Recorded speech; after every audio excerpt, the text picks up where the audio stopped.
Biologie sous-marine.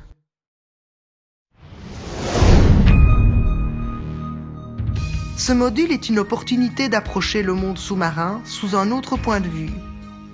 De spectateur indifférent, tu deviendras un admirateur averti des formes de vie sous-marine.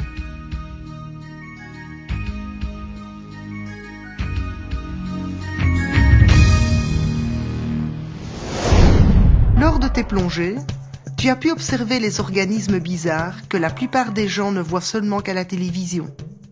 Après quelques plongées, tu apprendras à mieux les connaître. Tu comprendras mieux leur comportement, ce qu'elles mangent, leur habitat et où et quand il est possible de les rencontrer. Si tu suis un cours de spécialisation PSS Underwater Ecology, tu apprendras un tas de choses sur les différentes formes de vie sous-marine et leur interdépendance.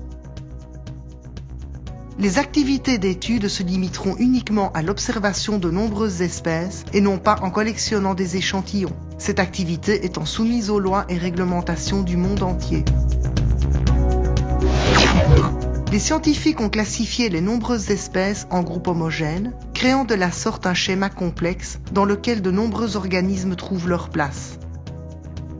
Pour pouvoir les identifier, chaque organisme possède un nom scientifique en latin composé du type et de l'espèce. Ce cours ne te donnera qu'une petite idée de ce que tu pourras étudier dans le cours de spécialisation. Généralement, les formes de vie aquatiques sont regroupées ensemble en fonction de leur environnement. Les créatures pélagiques vivent en pleine mer, tandis que les créatures benthiques vivent sur le fond de la mer.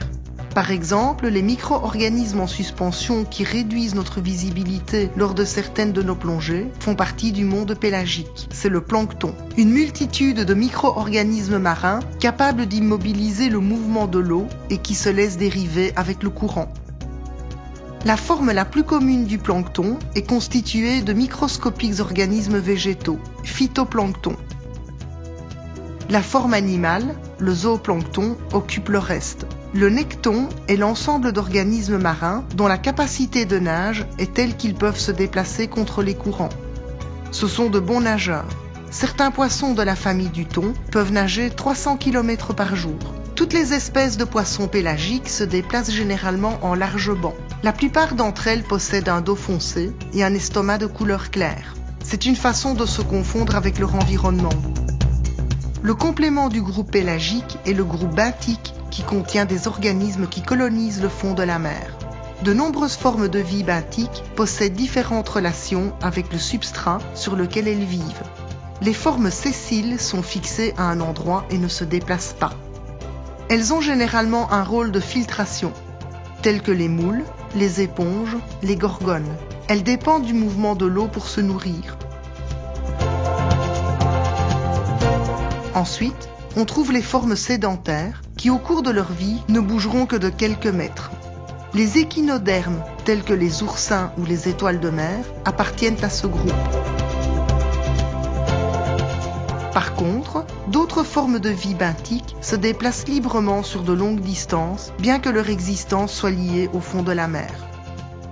Ces espèces sont appelées vagiles et incluent entre autres des poissons, des crustacés, des mollusques, particulièrement les céphalopodes tels que les poulpes.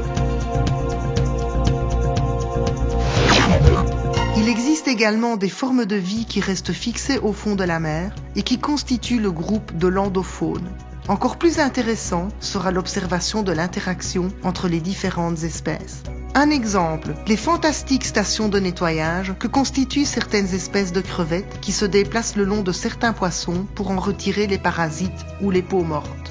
Dans certains cas, une ardoise immergeable sera suffisante pour étudier la vie marine, mais d'autres pièces d'équipement pourront être également utiles.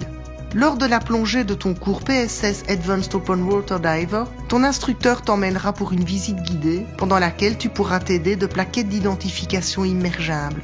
De cette façon, tu pourras reconnaître et identifier les différentes espèces que tu rencontreras. Un compas et une lampe de plongée seront également utiles, tandis qu'un ordinateur de plongée te donnera toutes les informations de profondeur et de température. Il est recommandé de faire superviser toutes les activités d'observation de la vie marine par quelqu'un possédant une qualification scientifique dans ce domaine, idéalement un biologiste marin. L'utilisation d'une caméra est utile pour enregistrer tes observations, mais ce n'est pas suffisant. Tu devras également noter sur ton ardoise immergeable la profondeur, la température de l'eau et éventuellement l'interaction avec les autres espèces. Nous sommes certains qu'après cette plongée, tu verras le monde sous-marin sous un œil différent. Bonne plongée!